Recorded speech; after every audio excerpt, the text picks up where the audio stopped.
19번째 시간입니다. 그래서 이번에는 8장을 보겠습니다. 저희가 계시록을 공부하는 방법이 이제 주제별로 공부하다가 이제 진도를 나가면서 또 한 장씩 정리하고 나가고 이런 식으로 하고 있습니다. 그래서 지난 시간에 저희가 7장을 정리하고 나갔죠. 이번 시간에 8장을 정리하겠습니다. 근데 먼저 이제 지금까지 공부해온 걸 좀 간략하게 요약을 드리면, 제가 이제 오늘 광고도 드리고 요약도 하고 이렇게 한 거 보니까 내용이 많지 않다는 걸 알 수 있겠죠. 그래서 오늘 저희가 계시록 8장을 나가는데 8장은 13절까지 있고 내용은 많지 않습니다. 다른 분들이 쓴 계시록 주석서를 봐도 500페이지, 600페이지 되는 책들을 봐도 몇 장 안 돼서 넘어가 버려요. 이 8장이. 그래서 내용이 실제로 많은 장은 아니라는 걸 좀 말씀을 드리고요. 예, 계시록 22장까지 있죠. 22장까지 있나요? 1장이 어떻게 시작되죠? 1장부터 3장까지는 이제 교회에 관한 말씀이 주로 있습니다. 그렇죠? 1장은 좀 서문에 해당되고, 이제 2장과 3장에서 주로 교회를 다루고 있습니다. 그래서 7가지 그 당시 1세기에 존재했던 교회를 다루고, 이 교회들의 면면을 보면 이제 기독교 역사 2000년간의 교회사를 우리가 좀 꿰뚫어 볼 수가 있다고 볼 수 있겠죠. 그 다음에 이제 4장에 들어서 이제 교회가 들림받아 올라가는 걸 볼 수 있습니다. 물론 이제 직접적으로 들림받아 올라가는 사람은 요한인데, 이제 이 요한이 교회를 대표한다고 볼 수가 있고, 4장에 갑자기 장로들이 등장을 해버려요, 하늘에. 근데 이 장로들은, 왕관을 쓰고 있습니다. 그러니까 장로라고 하면 이것이 이스라엘에도 장로가 있고, 유대인들에도 또 교회에도 장로가 있어요. 사도행전 보면 분명히 장로가 나오죠. 침례교회선 장로가 없는데, 사도행전 장로가 나와요. 그러니까 장로가 있는 게 맞습니다. 근데 이 장로들이 있는데, 그러니까 유대인일 수도 있고 교회일 수도 있죠. 4장에 나온 장로들이. 근데 한 가지 특징이 뭐냐면 왕관을 쓰고 있습니다. 장로들이. 근데 유대인 장로들은 왕관을 쓰지 않습니다. 왕이 있고 제사장이 있고 또 장로들이 있어요. 그러니까 장로들은 왕관을 쓰지 않습니다. 절대. 그런데 교회의 장로들은 왕관을 쓸 수 있다는 거예요. 어디서? 그리스도의 심판석에서. 그러니까 장로뿐만 아니라 교회에 속한 모든 사람들은 그리스도의 심판석에서 주님께 상급을 받을 수가 있죠. 그럼 이제 우리가 면류관이다, 예전 성경엔. 지금 우리 성경엔 관이라고 번역을 했는데, 이제 영어로는 크라운입니다. 왕관을 받는 거예요. 그래서 계시록 4장에 나온 장로들은 왕관을 받아서 쓰고 있습니다. 그래서 그걸 보면 이 사람들은 유대인들이 아니란 걸 알 수 있어요. 유대인 장로가 아니라 교회에 속한 장로들인데, 이 사람들이 바로 그리스도의 심판석에서 이제 주님께 상급을 받아서 왕관을 쓰게 된 것이다. 이렇게 볼 수가 있습니다. 예, 그래서 유대인들을 상징하는 수는 12이에요. 이방인들은 이제 24라는 걸 알 수가 있어요. 24가 이방인들을 상징하고 또 제사장들과 관련되어 있는 수입니다. 저희가 예전에 다 살펴봤고, 예, 그래서 계시록 4장에 나오는 24장로는 교회다. 또 교회를 대표하는 사람들이다. 이렇게 볼 수가 있습니다. 예, 그래서 계시록 4장 이후에 교회는 그러니까 계시록 4장 이후에 교회가 계시록 전체에서 등장하지 않아요. 나중에 다시 예수님께서 재림하실 때 새 예루살렘과 함께 등장하게 됩니다. 예수님의 신부로서 등장하게 되고, 4장부터 시작되는, 실제 이제 계시록에서 보면 대환란은 6장부터 시작이 되죠. 그래서 6장부터 대환란이 시작된과 동시에 봉인 심판으로 대환란이 시작되는데, 이때부터는 교회가 사라지고 없습니다. 그래서 교회는 대환란이 시작되기 전에 들림받아 올라가게 됩니다. 예수님을 잘 믿었건 못 믿었건 상관없이 예수님을 믿고 구원받은 사람은 누구나 들림받아 올라가게 됩니다. 그리고 이 세상에선 이제 예수님의 자녀들, 하나님의 자녀들인 교회가 다 사라지고 나면 하나님께서 자신의 진노를 이제 쏟아 부으시게 되는 거죠. 그래서 대환란을 다른 말로 하면 하나님의 진노다. 이렇게 볼 수가 있겠죠.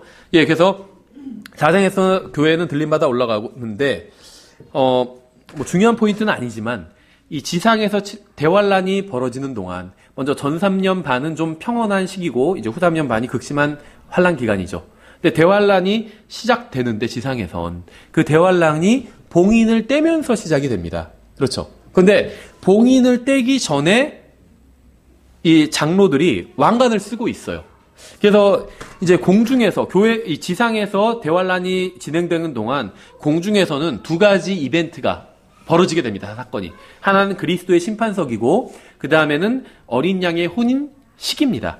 그래서 어린 양의 혼인식까지는 공중에서 벌어지고, 그 다음에 예수님과 함께 신약 성도들, 또 구약 성도들이 함께 내려와서, 또 환란 성도들도 들마다 올라가서 마지막에 같이 내려오게 되죠. 그래서 천년왕국, 예수님이 재림하시고 천년왕국이 시작되는데 천년왕국이 시작되면 어린 양의 혼인 잔치가 시작되는 겁니다. 그렇죠. 그러니까 혼인식과 혼인잔치는 서로 다른 거예요. 결혼식과 결혼식 필요연이 서로 다른 것처럼. 저도 최근에 결혼식에 참여한 적이 있는데 안타깝게도 결혼식에는 늦었어요. 신부 입장, 신랑 입장 이런 거 다 못 봤지만 어떻게 보면 감사하게도 표로연, 혼인잔치에는 안 늦었습니다. 다 먹을 거 다 먹고 왔는데 서로 다른 사건이라는 거죠. 이 두 가지 사건이. 그래서 공중에선 그리스도의 심판석과 그러니까 구원받은 그리스도인들이 심판받는 자리인데 거기는 지옥에 가냐 그런 심판이 아니라 이미 다 구원받은 사람이에요. 근데 구원받고 나서 자신이 받은 은사와 인생과 돈과 힘과 능력과 이런 것들을 이제 어떻게 사용했는지 주님 앞에 회개 보고를 하는 자리예요. 그래서 잘한 사람은 상급을 받게 됩니다. 못한 사람은 책망을 받게 되겠죠. 그런데 거기서 그렇다고 해서 지옥에 가거나 그런 것은 아닙니다. 책망을 받는 것이죠. 그리스도의 심판석은 목적이 못한 사람 벌 주는 자리가 아니라 잘한 사람 칭찬하는 자리예요. 그냥 이런 것 같아요. 올림픽 시상대와 같습니다. 그런데 예를 들면 국가에서 전폭적인 지원을 해줬어요. 막 예를 들면 그 올림픽 그 선수 하나를 위해서 막 100억씩 지원해주고 매년 국가에서 전폭적으로 지원을 해줘서 평소에도 막 자기가 잘한다고 굉장히 의스댔는데 예를 들면 참가해서 뭐 꼴찌를 했다. 동메달도 못 받았다. 그러면 창피하겠죠. 국가 예산은 다 써놓고 하나도 메달을 못 땄다면 그것과 같겠죠. 우리가 주님을 섬길 기회랑 재능과 모든 것을 다 많이 가지고 있었는데 하나도 주님께 칭찬받을 만한 일을 한 게 없어요. 다 나를 위해서 한 일이고. 그렇다면 부끄러움을 당하겠죠. 거기서 벌을 받진 않지만 부끄러움을 받게 됩니다. 그래서 그리스도의 심판석은 기본적으로 주님을 위해서 사용한 인생에 대해서 칭찬을 받는 자리입니다. 왕관의 형태로 이제 상급을 받게 돼요. 그런데 보면 계시록에서 첫 번째 봉인을 떼기 전에 이미 장로들이 왕관을 쓰고 있습니다. 그래서 아마도 그리스도의 심판석이 기간이 그렇게 길지는 않을 것 같아요. 왜냐하면 하나님께서 전능하시기 때문에 구원받은 사람, 여태까지 구원받은 모든 사람은 뭐 몇천만 명 이상 되겠죠. 그런데 그 사람들을 다 1대1로 다루실 수가 있기 때문에 순번을 정해가지고 은행에서 번호표 대기 뽑듯이 요즘 저도 아주 가끔씩 은행에 가는데 대부분 인터넷 뱅킹을 하니까 가면은 너무 오래 기다리거든요. 대부분 인터넷 뱅킹 못 하시는 이제 연세 드신 노인분들이랑 이런 분들이 주로 있잖아요. 근데 너무 번호표가 길어요. 그렇게 막 몇천만 번 번호표 다 나눠주고 그렇게 심판하지는 않을 거라는 거죠. 그럼 뭐 우리가 상식적으로 생각해도 우리가 수많은 사람들이 기도해도 하나님께서 동시에 응답해 주실 수 있잖아요. 수많은 사람이 각자 하나님과 교제를 나눌 수 있고 하나님은 전능하시기 때문에 그래서 아마 그리스도의 심판석도 그리 오래 걸리진 않을 겁니다. 대기번호가 막 길어가지고 구원받은 사람들 나는 끝번이면 어떡하지 막 그런 거 걱정할 필요는 없다는 거죠. 그래서 그 첫 번째 봉인을 떼기 전에 이미 그리스도의 심판석은 끝납니다. 상급을 다 왕관을 받은 상태예요. 계시록의 이 진행 순서를 보면 저도 그거를 예전에는 생각해보지는 않았고 그런 얘기를 하는 책도 읽어본 적이 없어요. 본 적이 없어요. 자료를. 근데 가만히 계시록의 순서를 생각해보니까 첫 번째 봉인을 떼기 전에 이미 왕관을 받았더라고요. 그러면 그리스도의 심판석이 끝났다고 볼 수가 있겠죠. 그렇죠? 예, 그리고 이제 어린 양의 혼인 식이 열리고 주님과 이제 정말 교제를 아주 부부가 친밀한 것처럼 그렇게 교제를 나누는 거겠죠. 또 부부라고 하면 또 좀 동의 안 한 분도 있으니까 신혼 부부가 그렇죠. 일반 부부는 또 부부가 친밀한 정도 친밀하면 그렇게 친한 거 아니네 이렇게 생각하시는 분도 있더라고요. 신혼 부부가 정말 친밀한 것처럼 그렇게 친밀하게 교제를 하늘에서 이제 주님과 나누고 있다고 봐야 되겠죠. 예, 그리고 나서 이제 계시록 6장에서 이제 말탄 자들이 등장을 합니다. 그런데 계시록 19장의 말탄 분은 예수 그리스도예요. 왜냐하면 이분은 옷에 이름이 써 있습니다. 왕 중의 왕, 주 중의 주, 이렇게 만왕의 왕, 만주의 주라고 이름이 써 있어요. 그래서 이분은 신원이 밝혀졌는데 계시록 6장에 나오는 4명의 말탄자들은 이름이 써 있지 않아요. 흰 말탄자, 검은 말탄자, 빨간 말탄자, 그다음에 그 창백한 말탄자 이렇게만 나오지 이름이 써 있지는 않은데 이 자들은 아마도 계시록 19장에는 말탄분이 한 개인입니다. 실제적인 한 개인이에요. 예수 그리스도입니다. 그렇죠. 근데 계시록 6장에 나온 말탄자들은 개인은 아닐 것이다. 이렇게 추측을 할 수가 있는데 왜 그러냐면 말탄자들 넷이 연거푸 나오는데 이 앞에 나오는 것들은 이게 개인인지 아닌지 헷갈려요. 그런데 뒤에 나오는 것들은 이게 개인이 아니에요. 사망, 지옥 이런 것들이에요. 사망이 누구 개인은 아니잖아요. 어떤 현상이죠. 사람이 죽는 게 사망이죠. 지옥은 형벌의 장소죠.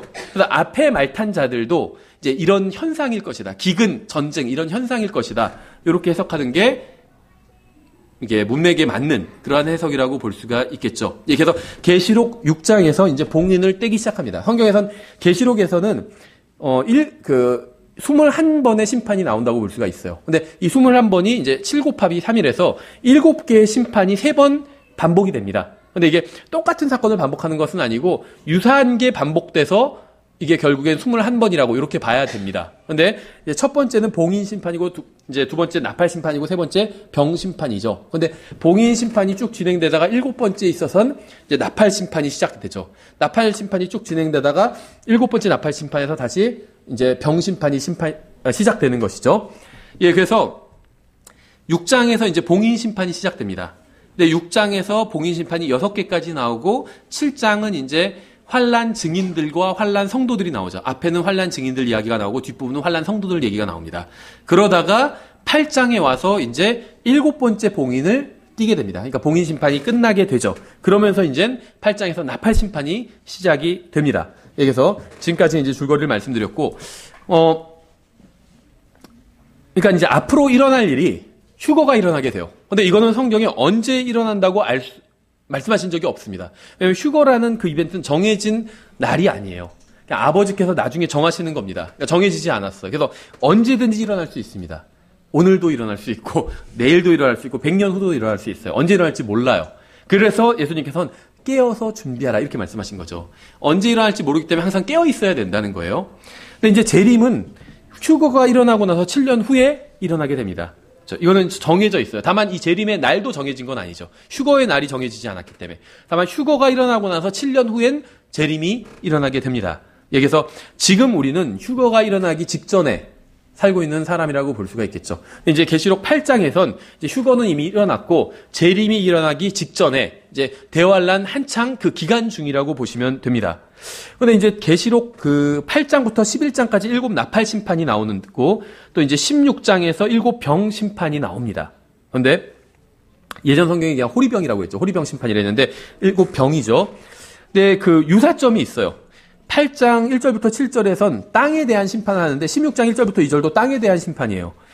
8장 8절부터 9절은 바다에 대한 심판인데 16장 3절 바다에 대한 심판이고 8장 10절부터 11절 강들에 대한 심판인데 16장 4절부터 7절 강들 8장 12절부터 13절 하늘들 16장 18절부터 9절 하늘들 그다음에 9장 1절부터 2절이 인류가 고통을 당하는 장면이 나오고 16장 10절부터 11절 마찬가지고 9장 13절부터 21절까지 군대들과 유프라테스 강에 관한 심판이 나오고 16장 12절부터 16절 마찬가지 11장 15절부터 19절에 민족들의 진노 가운데 민족들이 있고 16장 17절부터 21절도 마찬가지입니다. 그래서 사실은 어떤 분들이 나팔 심판과 이 병 심판이 똑같은 게 아니냐 이렇게 보는 분들이 있는데 이 심판이 상당히 유사하긴 합니다.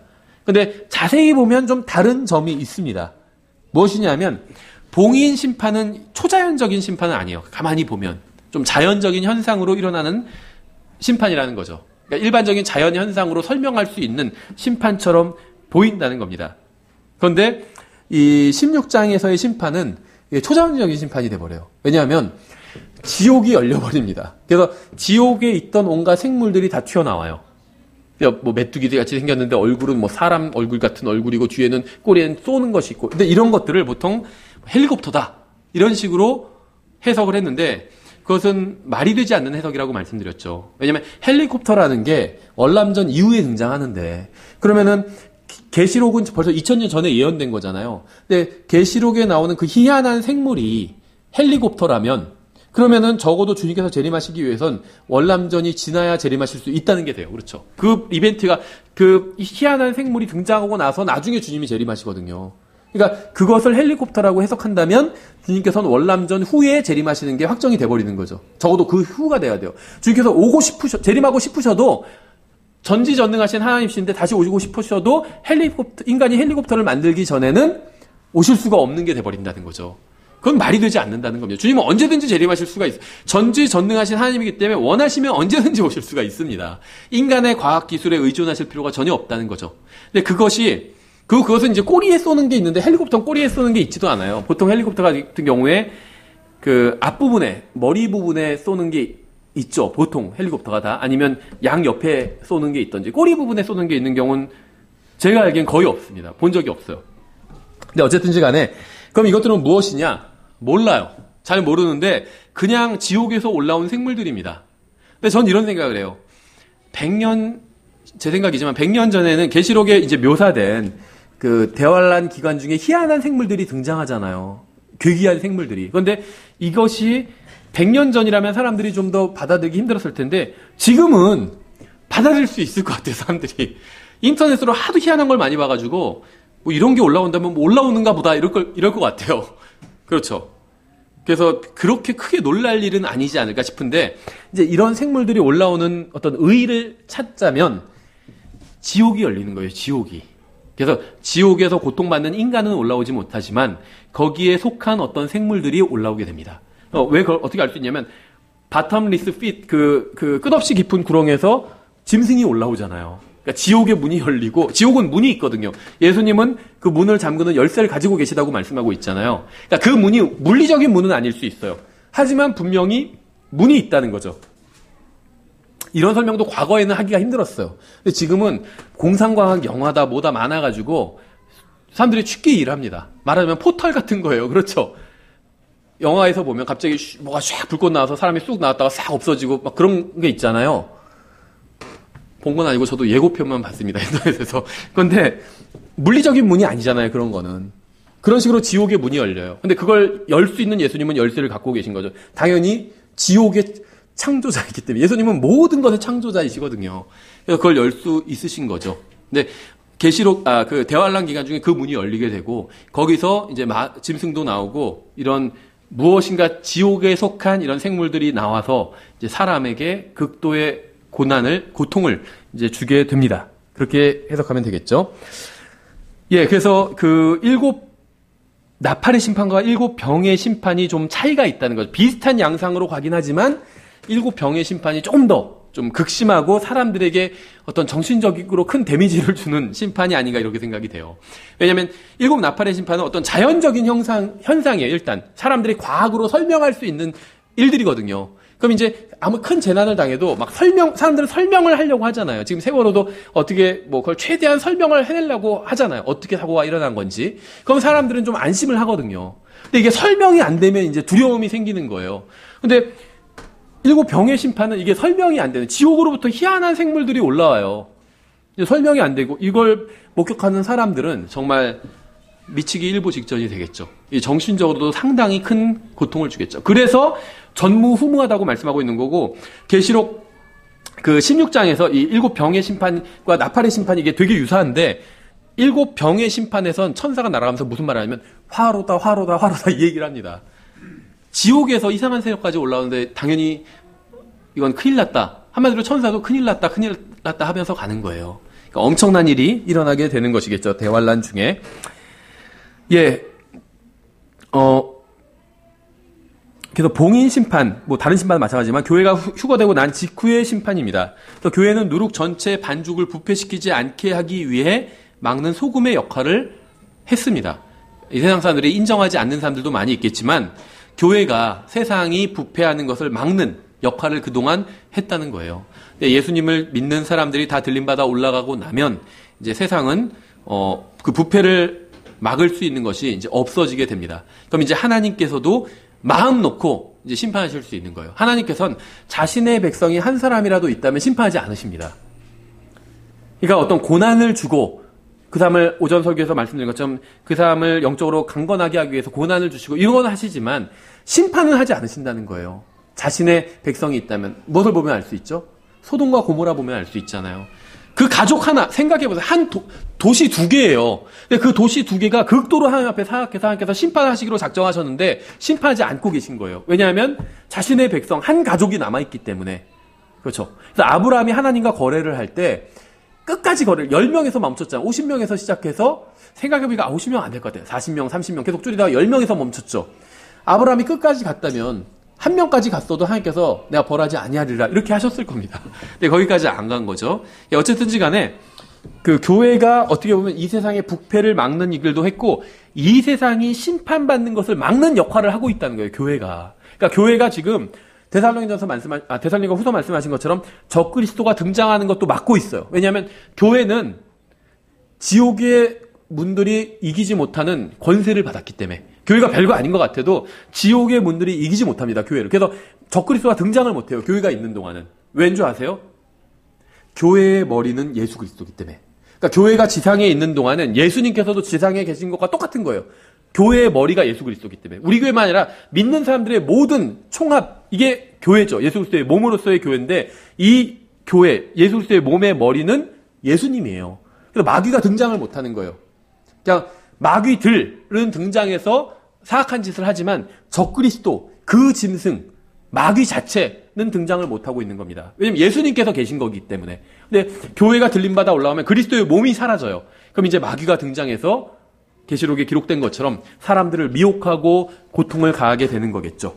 그래서 교회가 지금 이 세상에 있는 것을 세상 사람들은 감사해야 돼요. 근데 저희가 지금 세 번째 교회 장소를 얻지만 어지간히 싫어하거든요. 교회 들어온다 그러면. 저희가 처음에는 정말 아무것도 모르고 그냥 고지곳대로, 물론 지금도 얻을 때 다 얘기는 하지만 처음에 가선 그냥 처음부터 교회 하려고 하는데 장소 있냐 이렇게 물어봤더니 없다고 그래요. 그러니까 몇 평 되는 장소 있어요. 그러니까 부동산에서 없어요 그래요. 아예 없다는 거예요. 말이 안 되잖아요. 없긴 왜 없겠어요. 나온 게 많은데 없대요. 그 정도로 싫어요. 교회 들어오는 거를. 근데 성경에 의하면 하나님의 심판을 받지 않도록 세상이 지켜주고 있는 것이 교회라는 거예요. 교회가 들림받아 올라가고 나면 하나님의 심판이 바로 시작되게 됩니다. 들림받아 올라가자마자 봉인을 떼면서 심판이 바로 시작되잖아요. 그렇죠? 예, 8장 1절에 보시면 이제 좀 빠르게 보겠습니다. 13절까지. 8장 1절에 하늘이 반 시간쯤 고요하더라. 이렇게 말씀하고 있죠. 폭풍 전야와 같은 상황입니다. 그렇죠? 주의할 점은 고요한 곳은 땅이 아니라 하늘이라는 거예요. 하늘이 고요하다고 했지 땅이 고요하다고는 안 했어요. 땅에선 이제 난리가 난 거예요. 대환란이 시작됐기 때문에. 근데 하늘은 고요합니다. 평온해요. 다 올라가서 이제 고요하게 좀 휴식을 취하는 거죠. 그리고 이제 어린 양의 혼인식에 참여하게 되겠죠. 근데 언젠가 모든 땅과 모든 섬들과 모든 육체가 하나님 앞에서 입 다물고 고요하게 될 날이 올 것입니다.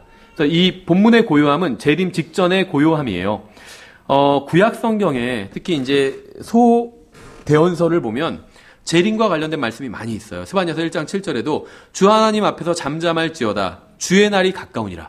주님께서 재림하시는 걸 주의 날이라고 부르거든요. 물론 이제 구약 성경에서 주의 날이라고 하면 여러 가지를 의미해요. 첫 번째는 주님께서 재림하시는 그날, 이걸 주의 날이라고 부르고, 두 번째는 7년 대환란 자체를 다 주의 날이라고 불러요. 7년 전체를. 세 번째는 천년왕국까지 합해서 다 주의 날이라고 부르시는 적도 있습니다. 근데 가장 기본적으로 주의 날이라고 하면 재림하시는 그 날이라고 보시면 됩니다. 그래서 주의 날이 가까우니 잠잠하래요. 주가 희생물을 예비하고 자신의 손님들을 초대하였느니라. 그렇죠. 계시록 맨 마지막도 초대로 끝나죠. 오라고. 값없이 와서 생명수를 마시라고 하잖아요. 초대하라고 합니다. 희생물을 먼저 예비하고. 예수 그리스도의 희생물이 예비됐죠. 그래서 우리가 구원받을 수 있어요. 그래서 손님들을 초대하는 거예요. 거저 주겠다는 겁니다. 예수 그리스도의 희생을 통해서. 근데 이제 주님께서 재림하시기 전에는 잠잠하라고 스바냐서 1장 7절에서 말씀하고 있어요. 2절에 이제 내가 하나님 앞에 서 있던 7 천사를 보았는데 그들이 7 나팔을 받았더라. 8장부터 11장에 걸쳐 나오는 7 나팔의 심판은 전 우주와 땅과 바다의 여러 부분에 영향을 끼치는 심판입니다. 그래서 그 계시록에 나온 하나님의 심판은 전 세계적인 심판일 뿐만 아니라 전 우주적인 심판이라는 거예요. 왜냐하면 별들의 3분의 1이 떨어지더라 막 이러고 있거든요. 이게 간단한 말씀 같지만 엄청난 일이에요. 근데 별들에 대해서는 하나님께서 항상 이렇게 간단하게 말씀하세요. 하늘에 해를 만드시고 달을 만드시고 창세기에서도 별들도 만드시더라 이렇게 말씀하고 있죠. 사실은 해와 달, 지구에 비해서 별들이 훨씬 더 광대하게 엄청나잖아요. 비교할 수 없을 정도로. 근데 오히려 하나님은 해와 달과 지구를 중요하게 말씀하시고 별들은 부록처럼 별들도 만드시더라 이렇게 하는데 계시록에서는 발대로 별들의 3분의 1이 떨어지더라 이렇게 말씀하고 있다는 거죠. 그러니까 하늘에서 전 우주에서 엄청난 일이 일어난 거예요. 무슨 의미일까요? 우리가 여기서 뭐 다 다루진 못하겠지만 나중에 이제 창세기 공부할 때도 아마 다루게 될 겁니다. 지금 영적으로 악한 세력들을 성경에서는 공중의 권세 잡은 자들이라고 부르잖아요. 이 공중은 이제 말 그대로 공중을 말하는 건데 이제 아마도 둘째 하늘을 의미하는 것일 확률이 큽니다. 왜냐하면 첫째 하늘은 이제 대기권인데 여기는 지금 인간에게 허락된 장소예요. 셋째 하늘은 낙원이 있는 곳이죠. 하나님께서 계신 곳이라서 거기는 마귀가 막 가서 활개칠 수가 없어요. 그래서 허락된 곳이 어디냐? 우주예요. 둘째 하늘. 그런데 이 우주도 지금 일단 심판을 받은 상태입니다. 하나님께서 불을 딱 꺼버리신 거예요. 그래서 우주가 깜깜한 거죠. 어디를 가도 심판의 흔적만 있어요. 그렇죠? 다 사막화돼 버렸어요. 우주 전체가 사막화돼 버렸어요. 물이 없어요. 어디를 가도 심판의 흔적이라는 거죠. 그런데 계시록에선 하나님께서 지구를 심판하시면서 동시에 지금 아마도 둘째 하늘도 심판하고 계신 것으로 보입니다. 그래서 별들의 3분의 1이 떨어져 버리는 거예요. 그러니까 하나님의 심판은 지금 이 계시록에서의 대화를 나는 엄청난 일이에요.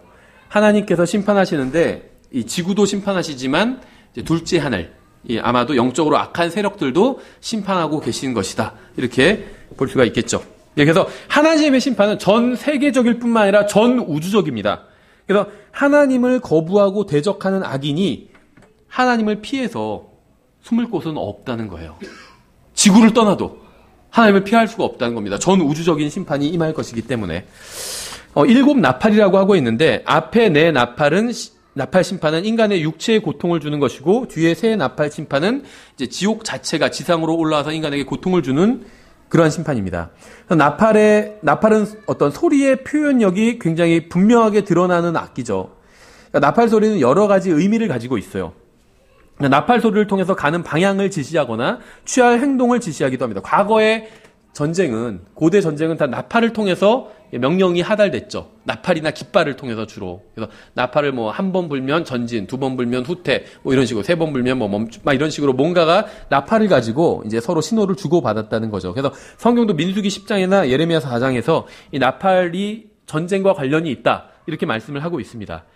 특히 구약 성경에 나온 나팔에 관한 설명은 계시록에 나온 나팔의 용도와 부합을 합니다.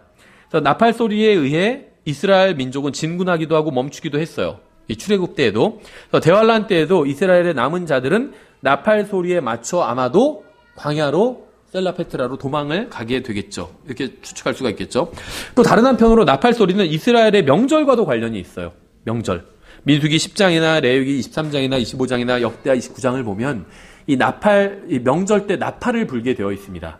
근데 예수님의 재림, 또 천년왕국 자체가 일종의 명절이라고 볼 수가 있겠죠. 어떤 일종의 7번째 천년이잖아요. 그래서 안식년이에요. 안식천년이에요. 그래서 어떤 명절에 해당된다고 볼 수가 있습니다. 그래서 천년왕국이 시작은 언제 시작되냐? 재림과 함께 시작돼요. 그래서 나팔이 관련이 있다는 거죠. 예. 그리고 나팔은 또한 왕의 등장과도 관련이 있습니다.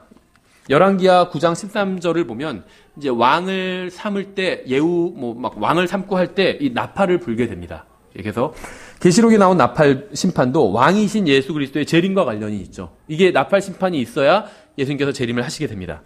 또 나팔은 하나님의 위엄 있는 능력과도 관련이 있습니다. 이 시내산에서 주님께서 이스라엘 백성 앞에 나타나셨을 때 나팔이 울렸어요. 나팔이. 이게 사람이 분 건지 천사들이 분 건지는 모르지만 하여튼 나팔이 울렸습니다. 아마도 사람이 분 거는 아니겠죠. 문맥을 보면. 출애굽기 19장 16절에 셋째 날 아침에 천둥과 번개와 짙은 구름이 산 위에 있고 나팔 소리가 심히 크므로 진영에 있던 온 백성이 떨더라. 재림 직전의 상황과 굉장히 비슷해요. 시내산에서 모세가 율법을 받으러 올라왔을 때 백성들이 너무 하나님이 두려워서, 그러니까 산 아래에 있고 산 위에 하나님이 지금 강림하신 것 같은데 그게 너무 중압감이 크고 두려우니까 모세한테 당신만 가라고, 우리는 안 갈 테니까, 그렇게 한 상황이었죠. 그때 이제 나팔이 울렸다는 거예요. 또 나팔은 경건치 아니한 자들을 무너뜨리는 것과도 관련이 있습니다. 그러니까 심판과 관련이 굉장히 밀접해요. 성경에 나온 나팔이 전쟁 플러스 심판. 여리고성의 성벽도 나팔 소리가 울리자 무너져 내렸죠. 나팔이 울리자 여리고시는 여호수아의 손에 떨어졌습니다. 여리고시는 심판을 받고 여호수아의 손에 떨어졌어요. 마찬가지로 나팔이 울리면 사악한 도시 바벨론이죠. 계시록에 등장하게 되는 이 바벨론이 무너지고 둘째 여호수아이신 예수님의 손에 떨어지게 됩니다. 왜 예수님 둘째 여호수아라고 하냐면 여호수아라는 말과 예수라는 말이 의미가 똑같아요. 그러니까 예수의 구약형이 여호수아입니다. 여호수아의 신약형이 예수고. 그래서 이 성경에서는 이걸 상호 교환적으로 쓰고 있어요. 사도행전 같은 데서도. 그래서 여호수아가 들어가야 될 때 예수님이 들어가고 이런 구절이 있어요. 나중에 한번 확인해 보시고. 예, 어쨌든지 간에 그래서 예수님은 둘째 아담이시기도 하지만 둘째 여호수아이시기도 합니다. 그래서 둘째 여호수아이신 예수님이 나팔이 불면서 사악한 도시 바벨론이 무너지고 심판받게 됩니다. 예, 3절에 또 다른 천사가 금향로를 가진 채 와서 제단 앞에 서고 많은 향을 받았으니 이것은 그가 그 향을 모든 성도들의 기도와 함께 그 왕자 앞에 있던 금제단 위에 드리려 함이더라. 성도들의 기도와 함께 피어난 향의 연기가 그 천사의 손에 나와 하나님 앞에서 위로 올라가더라. 이 제단, 여기서 제단이 나오는데 이거는 이제 지상에 있는 제단이 아니라 셋째 하늘에 있는 제단이에요. 그래서 제단이 계시록에서 8번 언급됩니다. 6장, 8장, 또 그 9장, 11장, 14장, 16장. 그래서 8장에서 3번 이렇게 해서 8번 언급되고 여기서 이제 다른 천사가 등장을 하는데 이 천사는 지상에서 하늘로 배달하는 역할을 합니다. 택배 기사 같은 역할이죠. 그래서 천사는 두 가지를 주님의 제단 앞으로 가져가요. 두 가지는 무엇이냐? 성도들의 기도와 향이에요. 근데 예전에 어떤 분들은 해석을 할 때 이 향이 성도들의 기도다 이렇게 해석하시는 분도 있었는데 문자 그대로 보면 아니에요. 그 향을 모든 성도들의 기도와 함께 이렇게 얘기하고 있어요. 그러니까 향 따로 기도 따로입니다.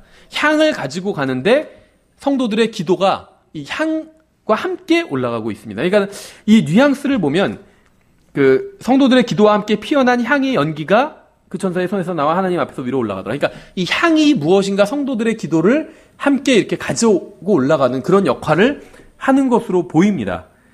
잘은 몰라도. 그래서 아마도 이 향은 갈보리 십자가에서 이루신 예수 그리스도의 대속을 의미하는 것일 확률이 커요. 그러니까 이 향, 즉 그리스도의 대속으로 말미암아 성도들의 기도가 주님께 받아들여지기 때문에 예수님께서 대속하지 않으셨다면 인간의 기도가 하나님께 받아들여질 수가 없습니다. 그러니까 인간이 하나님께 나아가고 하나님께 기도로 아뢰고 그 기도가 하나님 앞에 올라가고 이 모든 것이 가능한 이유는 예수님의 십자가 대속 때문이에요. 예수님께서 십자가에서 우리를 대신해서 우리의 죄값을 치러주지 않으셨다면 이런 일은 불가능하다는 겁니다. 사람이 자신의 어떤 행위를 가지고 하나님 앞에 나아갈 수가 없어요. 하나님께서는 인간의 행위를 보고 감동하지 않으시거든요. 인간의 어떤 행위나 가능성이나 업적이나 이런 거 가지고는 하나님께 한마디로 속된 말로 씨알도 먹히지 않는다는 거예요. 그런데 하나님께서 감동하시는 게 있어요. 그게 무엇이냐면 바로 예수 그리스도의 십자가 대속이에요. 이것만큼 하나님의 마음을 아프게 하는 게 없었다는 거죠. 인간이 무슨 짓을 하고 뭘 해도 하나님의 마음에 영향을 줄 수가 없습니다. 예수 그리스도의 십자가는 하나님께서 내 사랑하는 아들이라 이렇게 말씀하셨잖아요. 구원받기 전에 인간은 무엇인 줄 아세요? 하나님의 사랑하는 아들이 아니라 원수였어요. 원수. 로마서 5장에 나오죠. 우리가 힘이 없을 때 5장 6절에서 6절인가요? 8절에서 우리가 죄인일 때 그 다음에 뭐죠? 우리가 원수였을 때 점점 더 표현이 심해져요. 힘이 없어요. 힘이 없어도 좀 괜찮은 삶일 수 있죠. 근데 힘만 없는 줄 알았더니 그러니까 죄를 지었어요. 아 나쁜 놈이네. 그러니까 죄를 졌다고 그러니까 죄인이에요. 그렇죠? 근데 가만히 보니까 그 죄를 딴 사람한테 진 게 아니라 나한테 진 거예요. 그렇죠? 나를 칼로 찌른 그 죄를 진 거예요. 가만히 보니까. 그럼 원수인 거죠. 나의. 인간의 상태가 그랬다는 거예요. 구원받기 전에. 그러니까 인간이 무엇을 해도 하나님께 받아들여질 수가 없는. 생각해 보세요. 여러분의 원수인데 여러분의 사랑하는 사람한테 막 칼로 쑤신 사람인데 그 사람이 선한 일을 한다고 해서 감동받겠어요? 어림없잖아요. 그렇죠? 웃기고 있네. 이렇게 속으로 우리가 생각하겠죠. 내 가족에게 위해를 강하고 그런 사람이 나의 원수라면 아무리 그 사람이 선행을 해도 다 위선으로 느껴질 거예요. 그렇죠? 똑같아요. 하나님도. 하나님의 마음을 움직일 수 있는 한 가지는 예수님의 십자가밖에 없다는 거예요. 자기의 너무나도 사랑하는 아들인데 인간의 죄값을 치르기 위해서 대신 죽어주신 거예요. 이것이 하나님의 마음을 감동시킨 거예요. 그래서 하나님의 마음이 움직인 거예요. 내가 처벌하지 않겠다고. 예수님께서 탄원하실 때마다 제가 대신 그 죄값을 갚아주지 않았습니까? 할 때마다 하나님께서는 구원해 주시는 겁니다. 그렇죠? 예, 그래서 아마도 이게 성경에 나오지 않고 제 추측이지만 이 향이 예수님의 어떤 대속 사역과 관련이 있는 게 아닌가 이렇게 추측을 합니다. 그래서 이것과 함께 이제 성도들의 기도가 주님 앞에 올라가게 됩니다. 이 향과 기도는 서로 관련은 있습니다. 분명히. 시편 141편 1절 2절에서 이렇게 되어 있어요. 주여 내가 주께 부르짖사오니 속히 내게로 오시옵소서. 내가 주께 부르짖을 때 내 음성에 귀를 기울이소서. 나의 기도가 주 앞에 향같이 놓이게 하시며 나의 손을 들어 올림이 저녁 희생물같이 놓이게 하소서. 이렇게 말씀하고 있어요. 근데 기도가 향같이 되게 해달라 하고 또 희생물같이 되게 해달라 이렇게 얘기하고 있죠. 그래서 아마도 이 향과 희생물이 서로 관련이 있지 않을까 이렇게 추측을 하는 겁니다. 그러니까 저는 이게 100% 확실한 해석이다 이렇게 얘기하는 건 아니에요. 이렇게 믿지 않으면 다 이단이다 이런 얘기를 하는 게 아닙니다. 추측이에요. 향과 희생물이 관련이 있으니까 아마도 여기서 말하는 향은 예수님의 대속의 희생과 관련이 있지 않을까. 왜냐하면 모든 희생은 예수님의 대속의 희생을 상징하는 겁니다. 그렇죠? 5절 그 천사가 향로를 취하고 그것을 제단의 불로 가득 채워 향로를 취하는데 그것을 제단의 불로 가득 채워 땅에 내던지니 음성들과 천둥들과 번개들과 지진이 나더라. 성소 안에는 금향로가 있습니다. 히브리서 9장을 보면 금향로가 분명히 있어요. 성소 안에. 이것은 이제 성막과 성전에서 섬기는 도구입니다. 근데 이 향로는 향을 성소 안으로 들여오는 역할을 하는 도구예요. 당연히. 또한 놋제단에서 금제단으로 불타는 석탄을 옮기는 역할도 합니다. 이 향로는 불이 가득하기 때문에 심판을 상징하기도 해요. 그래서 계시록에서는 그러니까 실제 이제 성막과 성전에서 이 향로를 집어 던지진 않았어요. 그럴 리가 없죠. 그러면 큰일 나죠. 그런데 계시록에서는 이 향로에 불을 담아서 땅에 집어 던지게 됩니다. 그래서 땅을 심판하신다는 거예요. 그래서 예수 그리스도의 십자가는 우리를 대신한 희생이면서 동시에 우리의 죄에 대한 하나님의 심판이었다는 겁니다. 그러니까 이 향로는 향을 담는 그릇인데 제가 이 향이 예수님의 대속일 것이다 이렇게 말씀을 드렸는데 아마도 왜 그러냐면 이 향은 그 안에 불을 담고 있잖아요. 그러니까 향이 슉 이렇게 연기가 나오는 거잖아요. 그러니까는 이것이 우리를 위한 희생인 동시에 하나님의 심판이라는 거죠. 그렇죠? 그러니까 이 십자가라는 것은 우리를 위해서는 예수님께서 희생해 주신 거지만 하나님께서는 심판하신 거예요. 우리를 거기서 심판하신 거예요. 다만 그 대상을 예수님께서 대신 맞아주신 거죠. 그렇죠. 그것을 제단의 불로 가득 채워 땅에 내던지니 이렇게 말씀하고 있는데 에스겔서 10장에서는 왕자를 둘러싼 그룹들 사이에서 불이 나오는데 이것은 이제 심판이 그곳으로부터 나온 것임을 보여줍니다. 그래서 심판은 어디서부터 나오냐면 왕자부터 나와요. 셋째 하늘에서부터 심판의 불이 나오게 됩니다. 에스겔서 10장 6절에 그분께서 아마포 옷을 입은 사람에게 명령하여 이르시되 바퀴들 사이 곧 그룹들 사이에서 불을 취하라 하심에 이에 그가 들어가 바퀴들 옆에 서니 그룹들 사이에 불이 있대요. 하면 심판의 불이 있는 겁니다. 그렇죠? 이런 구절은 이 그룹들과 불 이런 걸 관련 지은 구절은 굉장히 많이 있어요. 에스겔 39장, 38장, 호세아서 8장, 신명기 32장, 아모스 1장 많이 나와요. 구약 성경에서.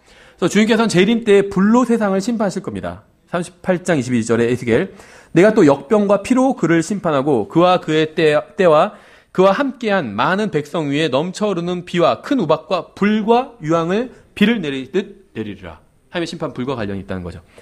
호세아서 8장 14절 이스라엘은 자기를 만드신 이를 잊어버리고 신전들을 지으며 유다는 성벽을 두른 도시들을 많이 늘렸으나 내가 그의 도시들에 불을 보내어 그것이 거기에 궁궐들을 삼키게 하리라.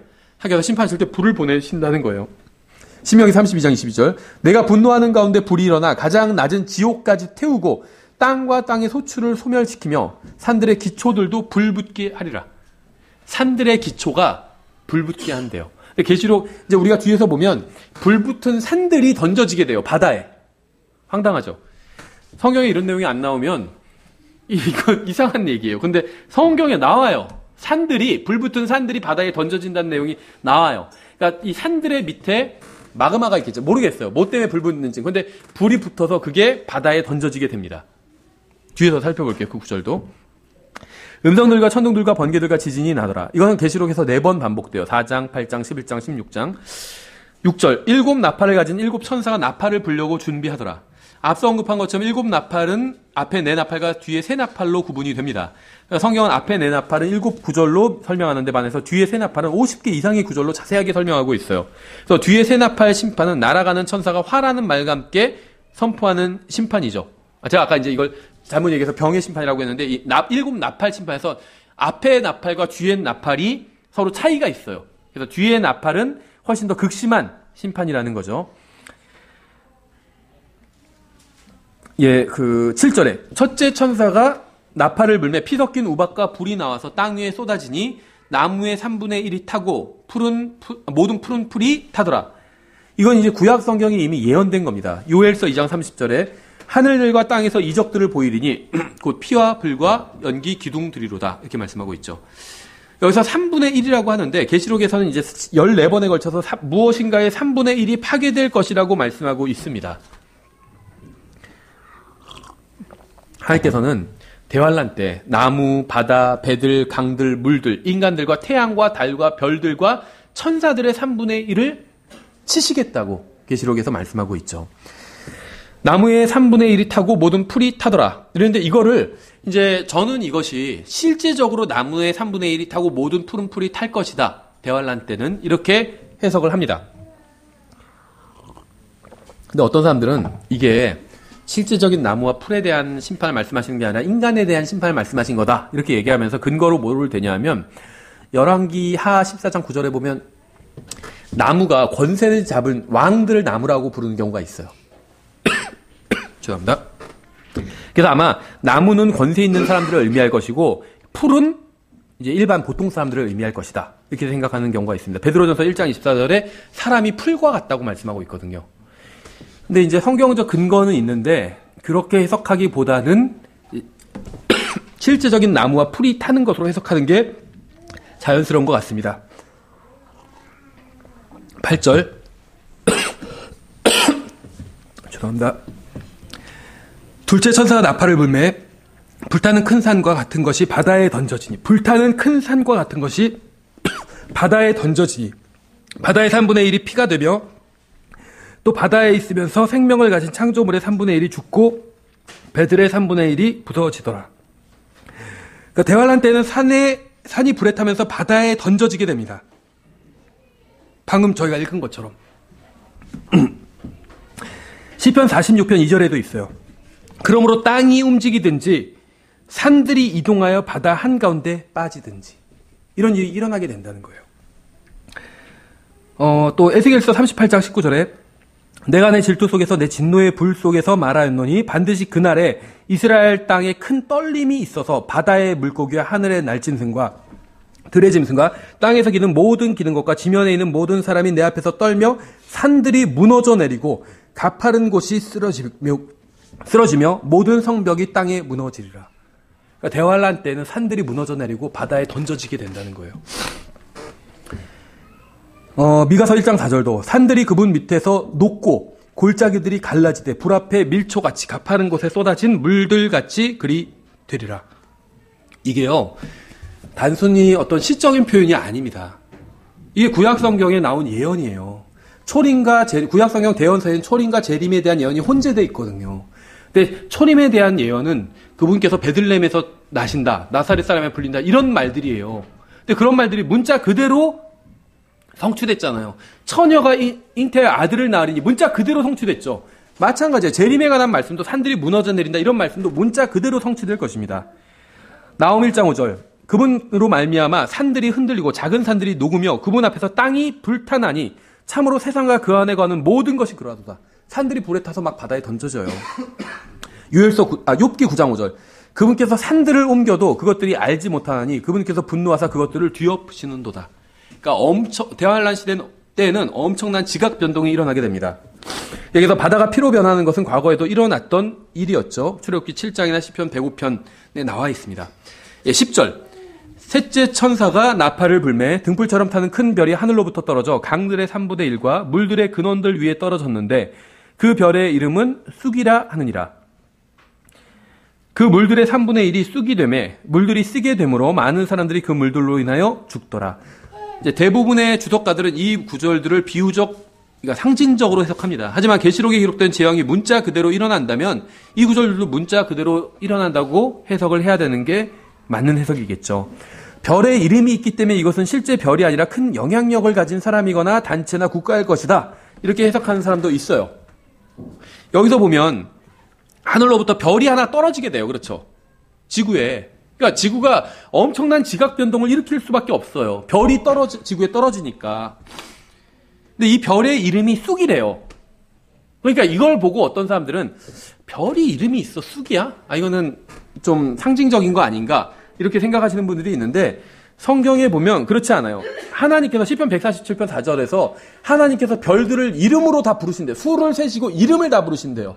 그러니까 별들 있는 별들이 인간도 이름 붙인 게 있잖아요. 별들에.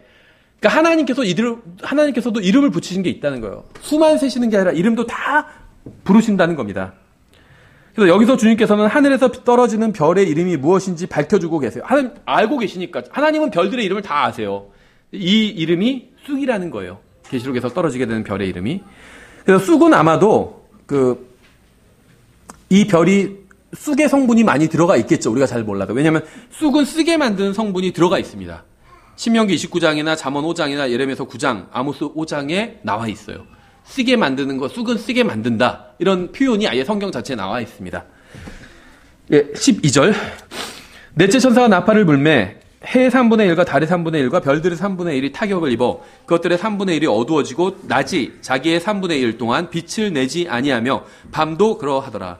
또 내가 보고 들으니 하늘 한가운데를 가로질러 날아가는 한 천사가 큰 음성으로 이르되 이제 새 천사가 불게 될 또 다른 나팔 소리들로 인해 땅에 거하는 자들에게 화가 있으리로다 하더라.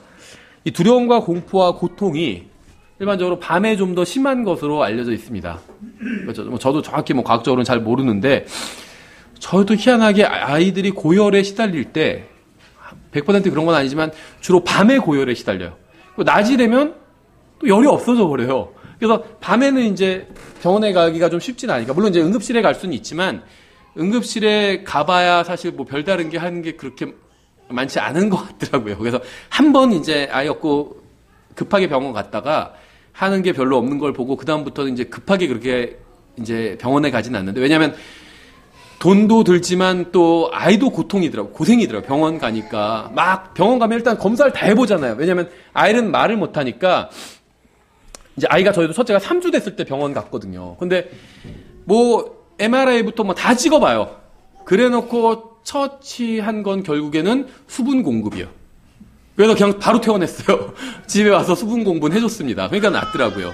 그러니까는 너무 애가 고생만 당하니까 이제 어지간히 심각한 상황 아니면 이제 병원에 그렇게 응급실에 가지는 않는데 근데 하여튼 간에 제 경험으로도 밤에 그렇게 고열에 시달리다가 낮이 되면 또 열이 뚝 떨어져요.